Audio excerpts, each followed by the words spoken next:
Muy Bueno, buenos días. pues Paulo Díez Gargari, has enviado una carta al maestro Jaime González Aguadé, presidente de la Comisión Nacional Bancaria y de Valores, entre otras cosas. Cuéntanos. Pues tiene que ver con este aumento de tarifas en el viaducto Bicentenario, Carmen, que como bien lo narraba Juan Omar Fierro, dio cuenta pues de todos los convenios modificatorios que se han celebrado en relación con el circuito y con el viaducto Bicentenario.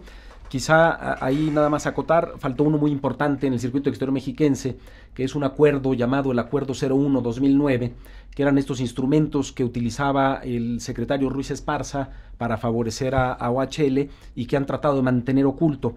Y es el convenio en el que se establece la obligación de construir este famoso monumento bicentenario en Toluca y comprar estas máquinas que finalmente fueron compradas con cargo y comprar estas máquinas que debían ser compradas con cargo al viaducto Bicentenario, si tú recuerdas, y que fueron compradas finalmente con cargo al circuito exterior mexiquense, a una empresa creada ex profeso para estas cosas, que se llevó un sobreprecio de casi 20 millones de dólares solamente por aparecer en la fotografía, uno de cuyos accionistas era el hermano del compadre del hoy presidente Enrique Peña Nieto.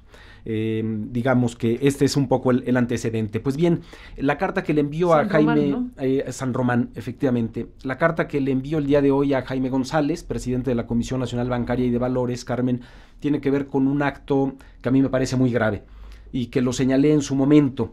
El 19 de julio de este año, unos días antes de que terminara el plazo de la oferta pública de adquisición de acciones que IFM estaba llevando a cabo respecto de acciones de OHL para deslistarla de la bolsa, OHL México emitió un comunicado, difundió un evento relevante muy peculiar, porque decía que el SASCAEM le había notificado unos oficios en los que le decía que no había autorizado los incrementos de tarifa en el viaducto Bicentenario y en el circuito exterior mexiquense.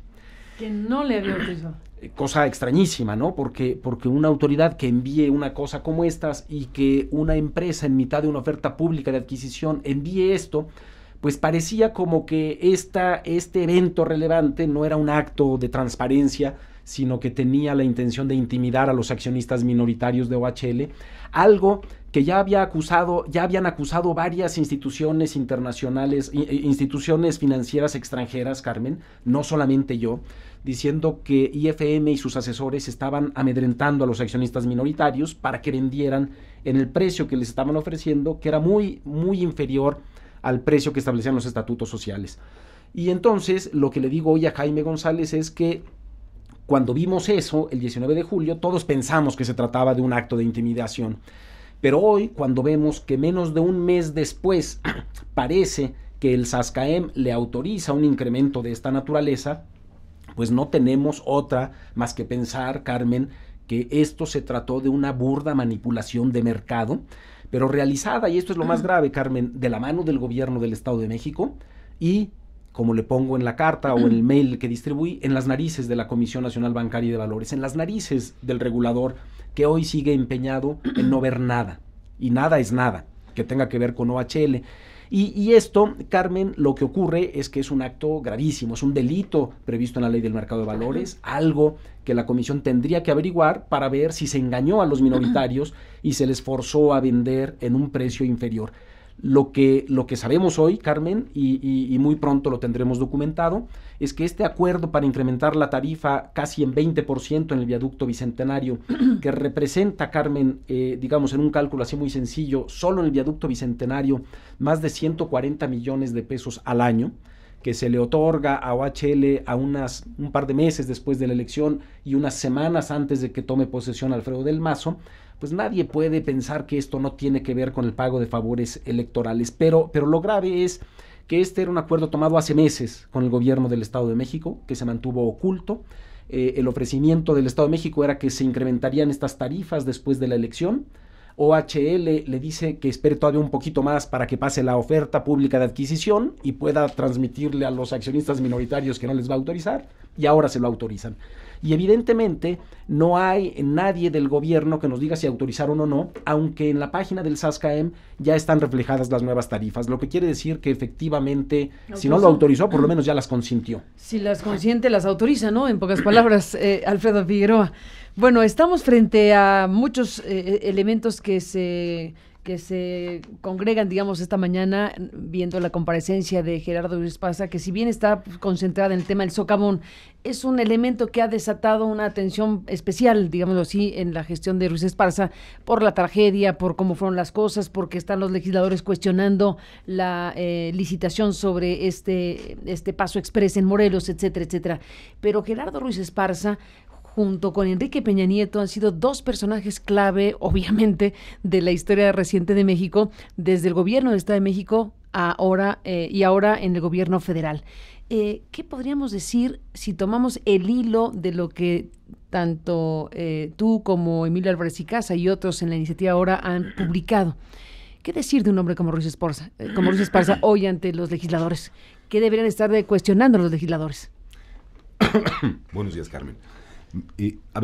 Yo lo primero que plantearía es que la historia de Ruiz Esparza es no solamente la historia de, en muchos sentidos, el antiguo régimen y de las características de ese antiguo régimen, sino adicionalmente, en términos también incluso de la incompetencia con la que se ha conducido en distintos encargos públicos, es también el símbolo, digamos, del deterioro de las instituciones y de este, yo diría, nuevo tipo de autoritarismo corrupto que se está construyendo e impune en el país en los últimos años de manera muy acelerada.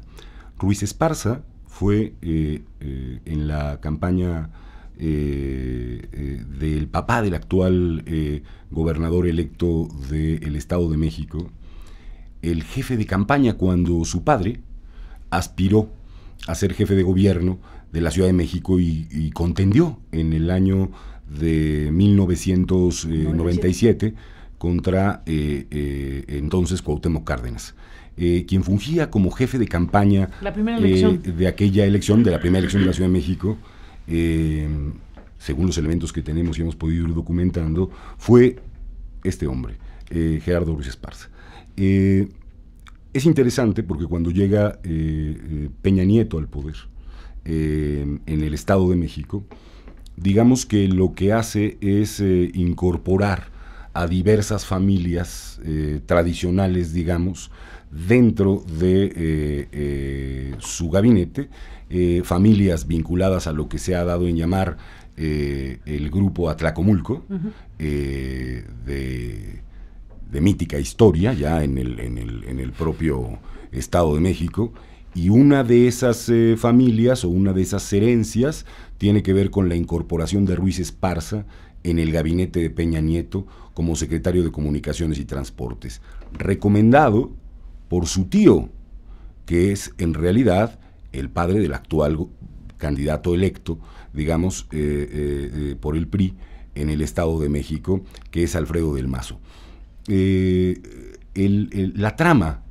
La trama de estas relaciones personales, familiares, de negocios, vinculadas a la corrupción en el uso de los recursos públicos, en el otorgamiento de concesiones, son, en el caso del Estado de México, una de las tragedias, digamos, me parece más evidentes que hay en el país y que hoy por hoy, en un montón de espacios, se pretende normalizar. Es decir, el hecho de que tengamos a una gente como Ruiz Esparza involucrada, evidentemente en el caso de OHL, del que hablaremos, pero también involucrada en un conjunto, digamos, de acciones vinculadas a la corrupción, al desvío de recursos públicos de carácter federal, a lo que fue en su momento el tema de los televisores digitales en el 2015, un hombre que como Ruiz Esparza ha probado su incompetencia una y otra vez, un hombre que como Ruiz Esparza estuvo vinculado a la licitación del Tren México-Querétaro en términos de lo que conocimos, un hombre que es el símbolo de la impunidad en México, que ha hecho declaraciones como las que ha hecho, que ha dicho lo que ha dicho, incluso en este caso del tema del socavón, sigue hoy tan campante en el gobierno federal, con un presidente con el que sin ninguna duda tiene ligas no solamente profesionales, sino seguramente ligas que vinculan y digamos hay complicidad claramente entre el presidente de este país y este personaje que viene, ya digo, sí del antiguo régimen, pero también se ha vuelto un personaje de este nuevo régimen que quiere restaurar condiciones autoritarias y yo diría de una impunidad que debiera preocuparnos señaladamente. En algún momento deberemos abordar, por cierto, qué relación tiene Alfredo del Mazo padre con la empresa que se dedicó a construir el socavón, porque lo que está claro es la relación histórica que ha tenido Ruiz Esparza con el propio padre de Alfredo del Mazo.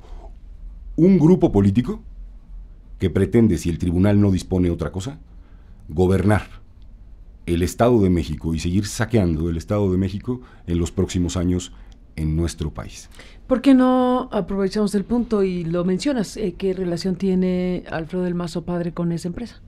Bueno, lo que hoy sabemos y hemos tenido, digamos, en conocimiento y se ha dicho, es que hay una relación, digamos, vinculada a la representación de la propia empresa Aldesa, cosa que habría que aclarar, con el padre del actual gobernador del Estado de México, y esa relación, digamos, profesional que puede darse o que se ha dado en este caso, debiera ser aclarada porque la relación histórica que ha tenido Alfredo del Mazo con Ruiz Esparza es notable y conocida.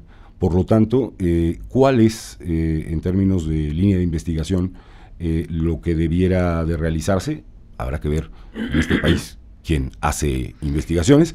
Ese es un segundo problema que tenemos que resolver.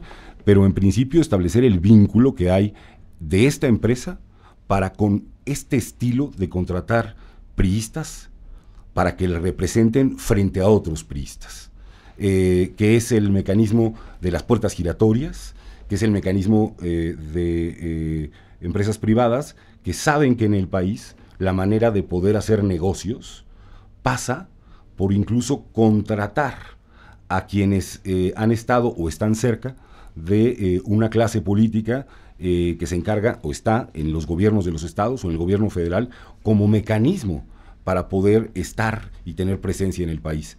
Esto no solamente ocurre con esta empresa, ocurrió desde luego con OHL, y ahí volvemos a otra relación muy interesante. El señor Lozoya, hoy acusado por sobornos de la empresa Overdrecht, era al mismo tiempo del Consejo de Administración de OHL mientras hacía spots de campaña con Peña Nieto como candidato.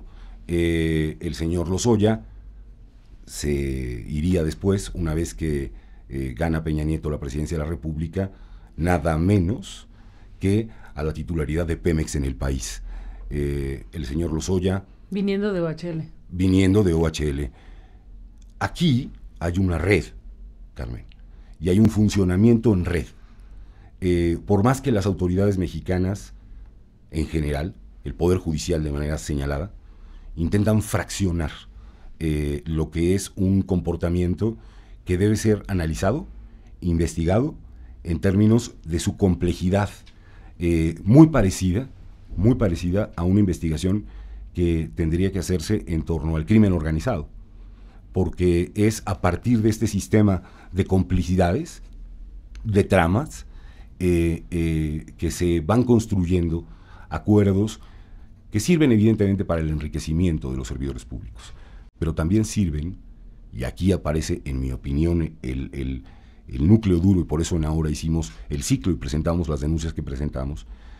La génesis de la corrupción es cuando una empresa financia una campaña, cuando se desvían recursos o un grupo político desvía recursos públicos para financiar una campaña, porque en ese momento el representante popular va a atender necesariamente a quien le permitió contender en un proceso electoral.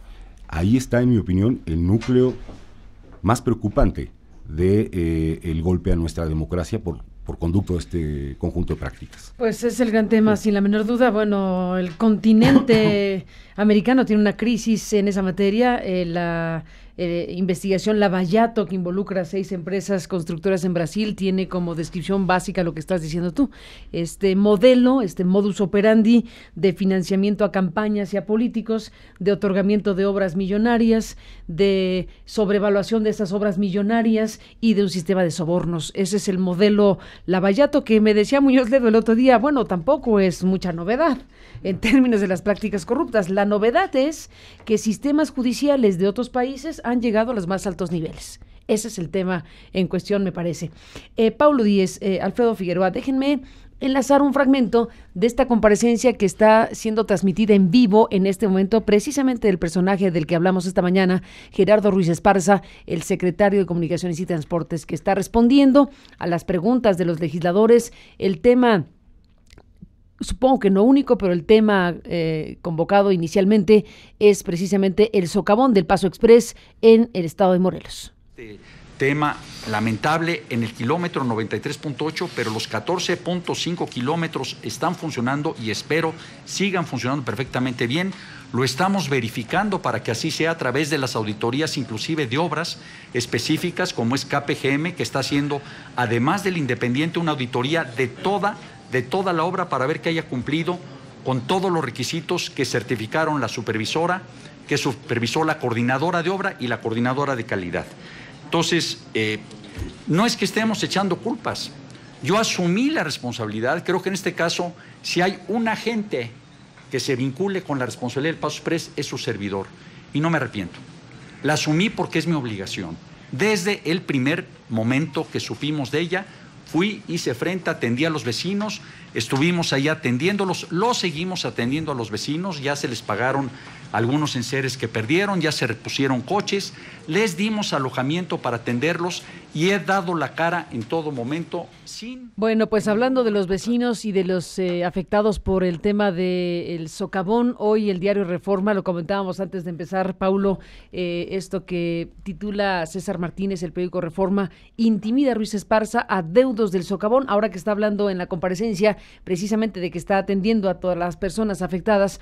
Dice esta nota de César Martínez que que Gerardo Ruiz Esparza mostró la zanahoria y el garrote a los deudos por el socavón del Paso Exprés de Cuernavaca. El sábado, el funcionario envió 3 mochilas a la casa de la familia Mena Romero de la colonia Capiri del municipio Emiliano Zapata. Soledad Romero, viuda y madre de los fallecidos en el socavón, recibió las 3 mochilas del secretario de Comunicaciones y Transportes. Soledad Romero recibió las 3 mochilas, el presente a través de Virginia Colín, directora general adjunta del Programa de Empleo Temporal de la SCT. La funcionaria aprovechó que la puerta del domicilio estaba abierta e ingresó para entregar las mochilas. Ahí ofreció enlazar vía teléfono celular a Ruiz Esparza. Según los familiares, el diálogo entre Soledad y el funcionario fue breve. Sin embargo, hizo énfasis en que si iban a un juicio, podrían tardar 15 años en llegar a una solución, por lo cual les planteó que era mejor lograr un acuerdo. Soledad respondió que lo pensaría y que necesitaba hablar primero con sus abogados. Es la primera parte de la nota de César Martínez en Reforma. Paulo, ¿qué dices? Pues mira, Carmen, yo creo que el secretario Ruiz Esparza tendría que haber sido destituido de su puesto hace mucho tiempo y tendría que estar sujeto a proceso penal por muchas cosas, una de ellas esta. Y recuerdo algunas de las palabras que te dijo aquí don José Ugaz en relación con el tema Odebrecht y la corrupción internacional. Y es este asunto de que la corrupción mata, Carmen. Lo he repetido una y otra vez y no es metáfora, es una realidad. El socavón es un ejemplo clarísimo de eso. Aquí hay un homicidio imprudencial de 2 personas provocada precisamente por la corrupción, por este esquema en el que se adjudican obras sin ningún control de ninguna especie, justamente grandes obras de infraestructura, aparentemente con precios muy competitivos, pero que inmediatamente después de que se adjudica la obra, pues se ajustan porque hay un acuerdo previo con las autoridades, ilegal, pero que se ejecuta. Vienen lo mismo que decía don José Ugaz, los sobornos, y al final del día, pues lo más grave es el financiamiento de campañas políticas que hace de la corrupción un problema, un cáncer permanente, Carmen. Un acto aislado de corrupción probablemente termina ahí, pero cuando alguien financia con esos recursos sucios campañas políticas, lo que hace es perpetuar el mecanismo de la corrupción, un poco el ciclo que ha denunciado la iniciativa ahora. Cuando ocurre este lamentable suceso, Carmen, todos recordamos estos tweets verdaderamente, pues no sé ni cómo llamarlos, sé que estamos al aire, pero son demenciales. Estas cosas de que hemos rescatado el Jetta, pero desafortunadamente los tripulantes están muertos. No. Es decir, se necesita, digamos, cierto grado de indolencia e incapacidad mental y moral para realizar un comentario de ese tipo. ¿O qué me dices de lamentamos que pasaron un mal rato?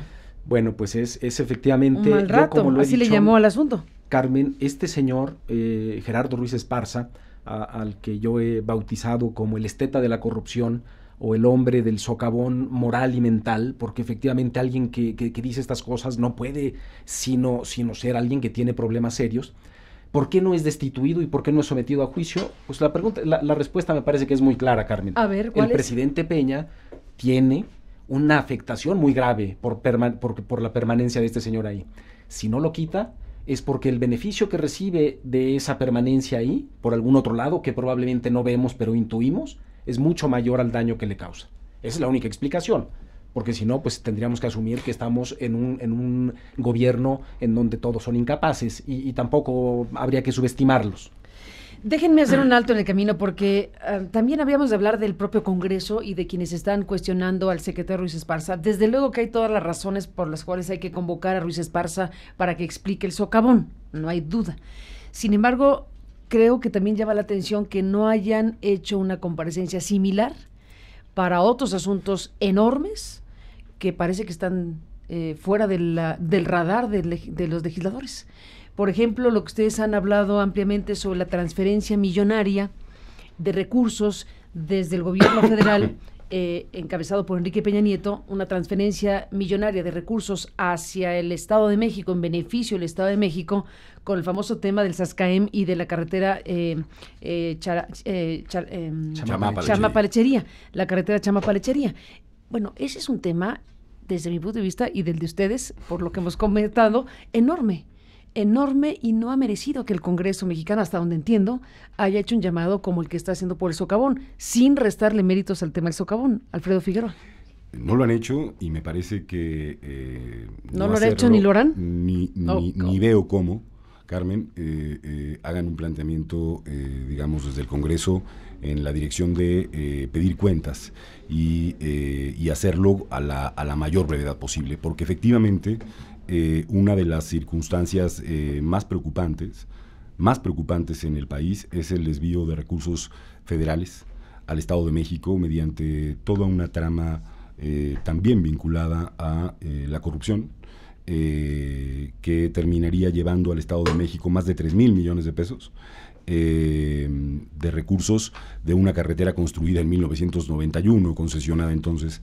Efectivamente, desde ahí no se ha hecho un planteamiento público y una de las cosas que creo que echamos a faltar, digamos, en estos años, o que ha empezado a ocurrir, es la ausencia de voces opositoras que más allá de, digamos, una declaración, empiecen acciones institucionales para modificar el estado de cosas que hoy existe.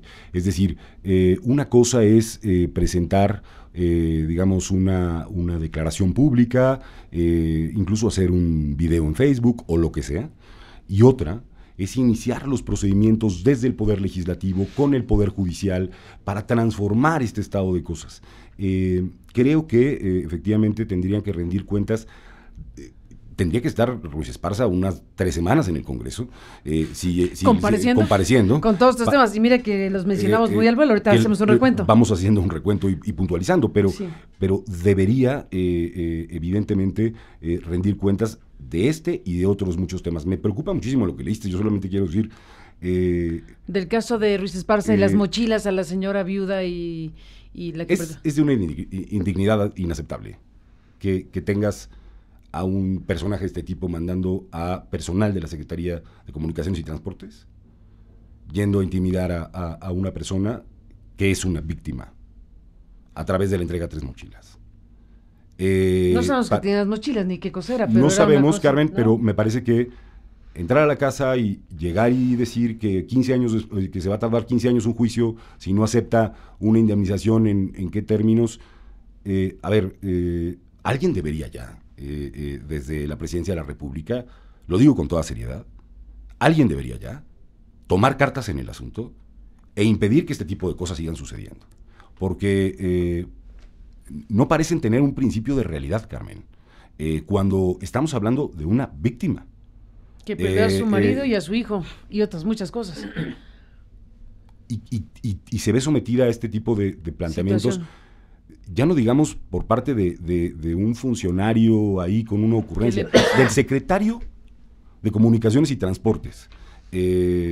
A mí me parece que la revelación de Reforma, coincidiendo con lo que dice Pablo, nos revela ya la personalidad de una gente que de verdad debería buscarse mecanismos para detener conductas como las de este orden, porque estamos ante, yo repito, un caso en este particular el caso de la corrupción y de la incapacidad, digamos, generando víctimas y muertes, en el mismo sentido que lo ha dicho Pablo. Bueno, deteniéndose en el tema del socavón y la comparecencia, les propongo que escuchemos así al azar, porque está la transmisión en vivo, la explicación que está dando Gerardo Ruiz Esparza en este momento a los legisladores que lo han convocado a esta tercera comisión permanente de Hacienda, de Agricultura, de Fomento, Comunicaciones y Obras Públicas. Esto está diciendo Ruiz Esparza esta mañana de 22 de agosto de 2017. Que la capacidad del tubo era suficiente. Hizo un dictamen técnico, un dictamen hidráulico, ahí viene ese dictamen hidráulico, y en atención a esta petición del municipio de Cuernavaca, contestó que la capacidad del tubo era suficiente. Y hay una lógica detrás de esto. 60 años llevaba ese tubo siendo suficiente. No se vio en un momento dado que no lo fuera por algún motivo de lluvia. No solamente eso, hace 34 años se cambió, porque si ese es un tubo muy viejo, 60 años, no, era un tubo de 34 años, y perdón por decirlo así, pero los tubos normalmente de este tipo no tienen edad. Se cambian cuando sufren algún daño por taponamiento de basura, por algún temblor, por alguna cuestión que los desgaste, pero bueno, sí se verificó la capacidad del tubo, está la información presentada de que se tomó esa determinación cuando vino el alerta del Ayuntamiento de Cuernavaca. Y luego viene otra, 2 alertas. La de los vecinos a través del ayudante municipal de Chipitlán, y otra del municipio diciendo hay filtraciones de agua abajo del muro. Pero esto ya fue el 30 de junio, recibido el 3 de julio. Y lo que se hizo también, conforme me informan el nuevo director del centro y los funcionarios correspondientes, se verificaron esas filtraciones abajo del muro, se inyectó concreto hidráulico, que me dicen es lo correcto en una cuestión de esta naturaleza, para evitar que el muro se ladeara. Se le estabilizó al muro y mandaron traer maquinaria, mandaron traer tubería de acero para sacar la basura que ya se había detectado que estaba taponando a este tubo, a esta alcantarilla que pasa por abajo el Paso Express. Hay fotografías que les puedo dejar también, con mucho gusto, no sé si las traigamos, que les pueden pasar de la basura que estaba taponando al tubo. Ese tubo de acero es una especie de bypass por una arteria, es un bypass que iban a pasar por adentro del tubo para extraer la basura que estaba haciendo que se filtrara el agua hacia afuera. Es la explicación de Ruiz Esparza esta mañana en esta comparecencia con los legisladores. Hubo dictámenes de peritos independientes sobre el tema del socavón. Déjenme recuperar lo que se informó en su momento por parte de esta comisión de expertos independientes, hablando en este caso a nombre de ellos, Clemente Punjun, que es quien habló del peritaje sobre el tema. El peritaje que hace unos minutos terminaron de difundir los peritos indica que hubo fallas y omisiones en el diseño, en la ejecución y en la supervisión en el kilómetro 93+857, tanto de las empresas encargadas como de servidores públicos. Dado que los contratos aún están vigentes y no se han finiquitado ni liquidado, se cuenta con fianzas de cumplimiento y de anticipos y seguro de responsabilidad civil.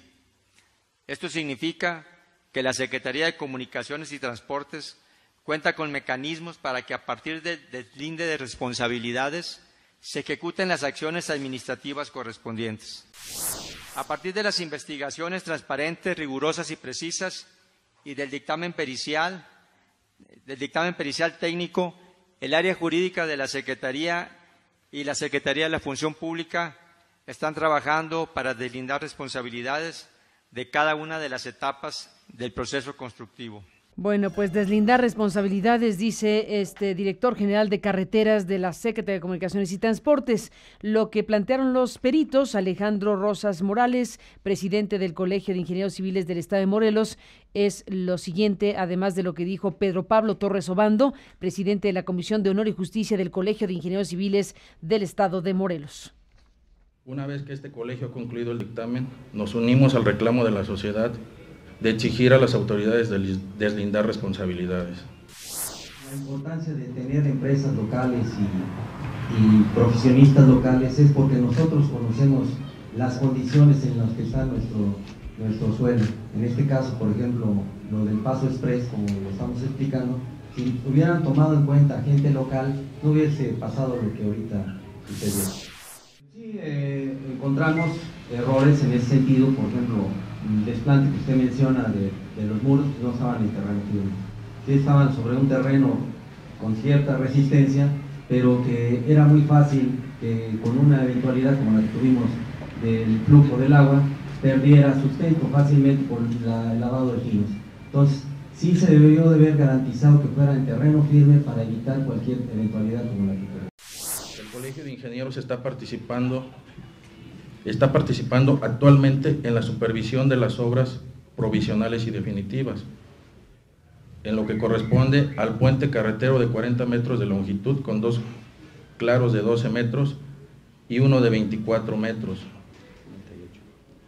Así también en la colocación de una tubería de 2.44 metros de diámetro colocada de manera paralela a la existente. Bueno, algunas de las cosas que dijeron algunos de los peritos, en este caso los de Morelos, sobre el tema del socavón. Vamos a tener también la posibilidad de Alfredo Figueroa, Paulo Díez, de enlazarnos con Rafael Hernández, que es parte de la tercera comisión permanente, que están ahí reunidos con Ruiz Esparza. Nos dijo que nos tomaría una llamada para contarnos cómo va la comparecencia y nos puede ahí pues alertar precisamente de ello en cualquier momento. Y estaremos también con el senador Fidel de Medicis, que también tiene pues cosas que comentar sobre el caso del secretario de Comunicaciones y Transportes.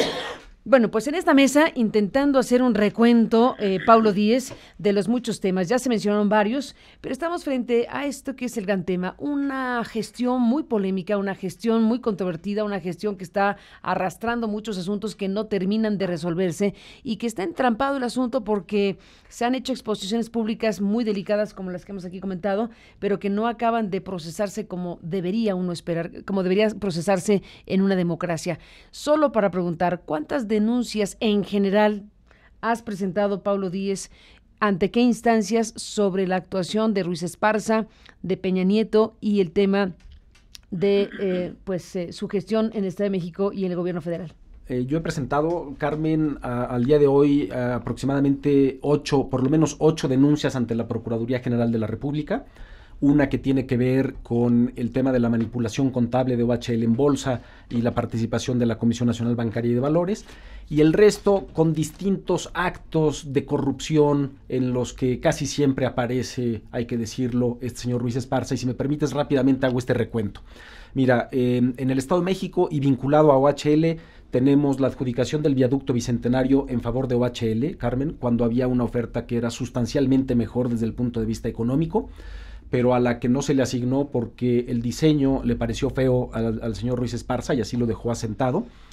En ese proyecto tú recordarás que había la necesidad supuestamente de comprar unas máquinas removedoras de barrera que nunca se compraron con cargo al viaducto Bicentenario, pero que como había que comprarlas a como diera lugar, porque no se trataba de resolver un tema técnico, sino un problema económico de no sabemos quién, se autorizó que se compraran con cargo al circuito exterior mexiquense, y para eso Ruiz Esparza, como si la infraestructura del país fuera su juguete personal, pues decidió modificarlo para decir, pues ahora que se pague con cargo a esto y que se construya el monumento bicentenario y esto. Tenemos luego en el propio viaducto Bicentenario, Carmen, el monumento bicentenario que no tenía nada que ver con la concesión, obviamente. Pues nada que ver, y tampoco las máquinas, porque como lo expusiste tú aquí en uno de estos reportajes muy bien elaborados, esas máquinas yacen en el olvido debajo de un puente junto a un río de aguas negras, abandonadas desde hace 7 u 8 años, digamos, echándose a perder, mientras que OHL recibe un beneficio económico por eso. Pero luego tenemos en mayo del 2011, Carmen, unos meses antes de que este señor deje el cargo de secretario de Comunicaciones en el Estado de México, celebra otra modificación al viaducto Bicentenario, un acuerdo 01-2011, por eso te digo que le gusta esta nomenclatura al secretario. Y ahí establece una de las cosas más absurdas e ilegales, que además está siendo combatida por mi cliente Infraiber ante el Tribunal Contencioso Administrativo, en donde ha pedido justamente que se declare la nulidad de todos esos aumentos. Autorizó, Carmen, una cosa que es una barbaridad. Autorizó un incremento extraordinario a las tarifas, que no está permitido bajo el título de concesión, de 25% sobre inflación, 4 aumentos de 25% sobre inflación en cada uno de los años 2013, 14, 15 y 16. Este acuerdo 01-2011 es una belleza en la dinámica, pues, de la estética del crimen. ¿Por qué? Porque hay una cláusula, Carmen, en la que el propio secretario Ruiz Esparza le dice a OHL, oye, pero no le digas a nadie que celebramos esto. Y parece que OHL dice, oye, pero se lo tengo que decir a los bancos para que me presten más dinero. Dice, bueno, dáselo a conocer a los bancos, obtén más dinero, pero a nadie más, ¿eh? Y los incrementos que yo te autorizo hoy, antes de irme corriendo ya a la campaña presidencial, no los pongas en vigor ahorita porque vas a afectar a Erubiel o probablemente en la campaña, sino que el primero, aplícalo el 1 de enero del 2013. Este incremento del día de ayer deriva de ahí, Carmen. Es el incremento del 2016 que no había sido autorizado por completo, y que el propio Erubiel Ávila en alguna declaración pública, Carmen, sale a decir que instruyó que no se autorizara ningún incremento en las tarifas hasta que OHL transparentara sus actos, eso es público, y acreditar el cumplimiento con sus obligaciones bajo la concesión. Después vino, tú recordarás hace algunos meses, la captura en España del yerno del señor Villarmir, vinculado a temas de financiamiento ilegal de campañas políticas en España, acusado en este caso de haber pagado un soborno de 1.400.000 euros para la adjudicación ilegal de un proyecto ferroviario en España, pero con la novedad de que esos recursos salieron de OHL México, Carmen. Sí, Eso dice la autoridad española, no lo digo yo. Y en ese momento yo creo que el gobierno del Estado de México pues empieza a temblar porque cree que todas las fichas se caen, y sale Erubiel Ávila en aquella reunión muy simpática, recordarás tú, porque estaba ante un auditorio de empresarios chinos a los que les anuncia que no habrá ninguna modificación a los títulos de OHL ni más incrementos de tarifa. Y uno dice, pero pues uno puede imaginar los ojos de aquellos pobres empresarios chinos a los que este señor les hacía un anuncio tan relevante para ellos, ¿no?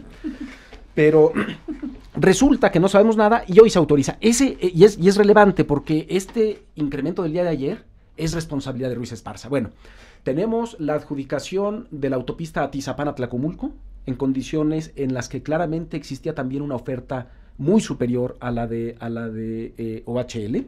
El único criterio para adjudicar esa concesión, Carmen, era el monto que se ofrecía como contraprestación al Estado, y ahí había una empresa que ofrecía un monto sustancialmente mayor que el de OHL, pero al que tuvieron que eliminar de último momento para que solo quedara una oferta viva, que era la de OHL.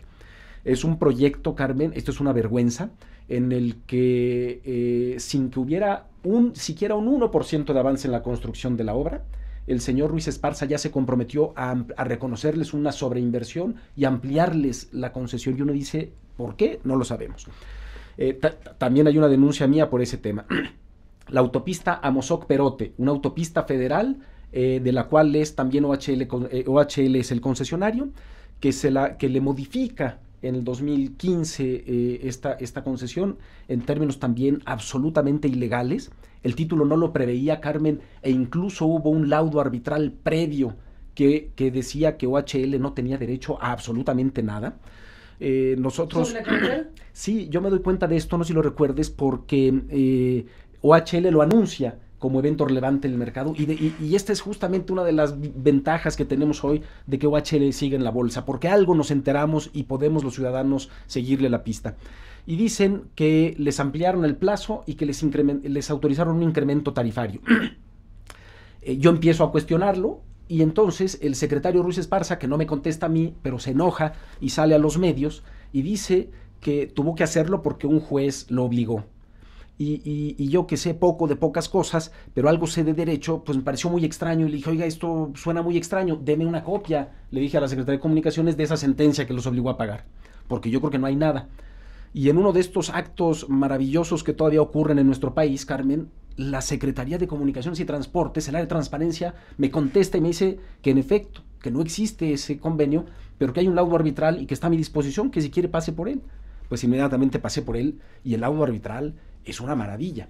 Es una cosa en la que se deja constancia de todas las triquiñuelas y los actos de mala fe que utilizó OHL para querer sacar dinero de la Secretaría, y todo el laudo arbitral es adverso a OHL. Y entonces digo, ¿pero cómo es posible? Es otro tema. Está eso. Está aquella otra comparecencia que tuvo el secretario Ruiz Esparza en el 2016, noviembre del 2016, ante legisladores también, en la que una legisladora lo empezó a cuestionar por su relación incestuosa con OHL, y el secretario, que pierde fácilmente el control, se enojó y ya en un tono de mucha molestia dijo que gracias a él, un servidor público federal, se le había quitado un contrato a mi cliente Infraiber. Esto lo dijo ante legisladores, bajo protesta, de decir verdad, que eso es un delito, Carmen. Es decir, en el mejor de los casos es un abuso de autoridad. Es mucho más grave porque esa confesión de que él fue el que intervino para perjudicar a una empresa en beneficio de otra, venía a validar lo que muchos hasta ese momento creímos que era una especie de distractor, que eran todas aquellas grabaciones donde se decía que a él le habían dado la instrucción, el presidente, de que regañara a Erubiel Ávila y le dijera que actuara y resolviera el tema del CIVA, porque esto se resuelve porque se resuelve, una cosa así decía alguno de los bocones que aparecían en aquellas conversaciones. Entonces está toda esta serie de irregularidades, Carmen, están todas estas denuncias que no avanzan, y este señor sigue ocupando su puesto tranquilamente y generándole mucho daño al país. No es un tema de simpatía o antipatía, Carmen. No es ya ni siquiera un tema del daño que le genera al presidente de la República, es un tema del daño que nos genera a todos como mexicanos. Ruiz Esparza auténticamente le ha generado daños gravísimos, multimillonarios a este país, y se los sigue generando. Déjenme, Alfredo Figueroa, Paulo Díez, hacer una pequeña pausa. Bueno, retomamos el hilo. Aquí está el recuento de las demandas que has presentado formalmente ante la PGR, entonces. Las denuncias ante la PGR, y hay muchos juicios ante el Tribunal Contencioso Administrativo del Estado de México, muchos amparos y muchos juicios ante tribunales federales también, Carmen. Déjenme hacer esta pausa y regresamos, enlazamos un fragmento de lo que le están planteando a Gerardo Ruiz Esparza los legisladores esta mañana. Ahí en esta comisión está Vidal Llerenas hablando de Morena.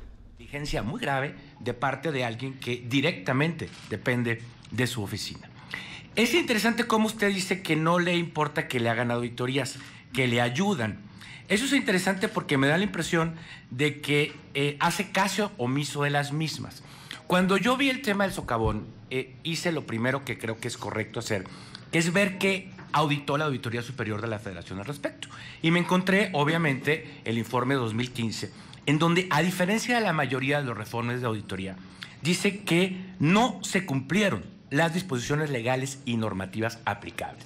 Normalmente en una auditoría se dice se cumplieron y se ponen las excepciones. En la del socavón dice no se cumplieron y se ponen todas las razones. No se cercionó el cumplimiento de la entrega de la póliza, se autorizaron pagos no justificados, se pagaron sin verificar distintos montos. Y uno muy importante, se instruyó a la contratista modificaciones al proyecto original, sin contar con la aprobación y autorización de las áreas responsables de la realización. Es decir, se hicieron distintos cambios en el proyecto ejecutivo de la obra de distintos materiales y la propia auditoría de la superior dice que esto iba a generar problemas en la funcionalidad de la obra. Esto lo dijo la auditoría en 2015. Yo supongo que ustedes no leyeron la auditoría o qué pasó, porque la auditoría señala esto, señala problemas muy serios en la supervisión, señala pagos a supervisores sin que se haya acreditado que hicieron la supervisión, señala cambios en los materiales que no estaban en el proyecto ejecutivo y no se justificaron.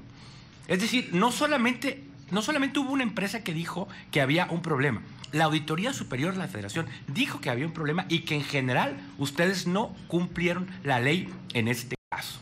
Entonces a mí me parece algo gravísimo porque nuestra instancia de detectar irregularidades pues no sirvió absolutamente para nada en ese caso.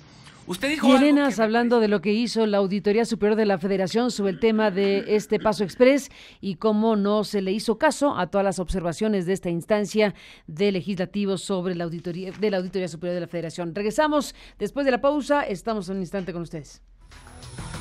Sigue toda la información a través de aristeguinoticias.com.